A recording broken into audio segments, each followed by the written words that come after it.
restored casting Bluetooth 3000 series. So dati na to siyang nabulok sa kalawang, pero may mga parts dyan na tawag doon na salvage ko pa.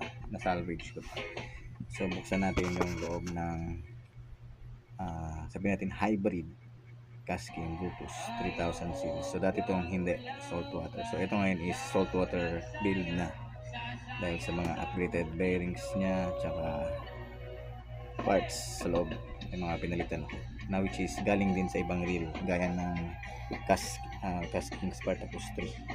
Yun, kasi may nasira ako yung casking Spartacus 3 na reel dito na bali yung tawag doon yung housing niya mismo. Saan na ba yan? Ayun dito eto. So dinikit ko yan, yung nga lang magaspang yung ikot, parang hindi siya kailangan sa ayusin pa. So ito mga parts niyan pinaglipat ko dito sa casting Bluetooth ko na kalawan. So buksan natin.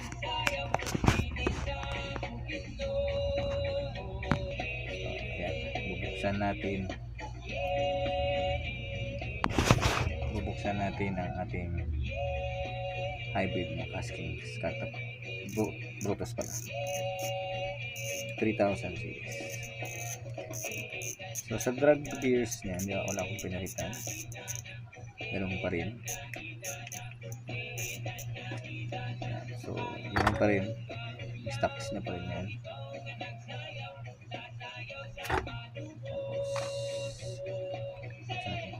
So hindi ko to sa nagpitan muna kasi nire-rest backan ko pa ito ng WD-40, hindi ko nakabili sa mga kalaman, nililisan ko pa yan. So nakikita nyo ngayon yung loob, sealed na yan mismo is sealed na yan. So dating casting Bluetooth na 3000 series hindi sealed. So yan, pinalitan ko rin ng spring, mas maganda na yung dragging system niya ngayon. Yung bearing nitong sa loob nito hindi ko pa napapalitan, pero yung sa Spartacus 3 fit naman. So yun, nag-aantay pa ako ng SWD-40, in order pa tayo sa Shopee. So dito din yung kabila sa kanto, yan, kung titingnan nyo ng maigi, sealed na rin to. So may na-order ako sa Shopee din na spare parts ng casting Bluetooth, sealed ang bearing niya, pero ngayon hindi na sila nagbebenta, loko. Pero itong kabila hindi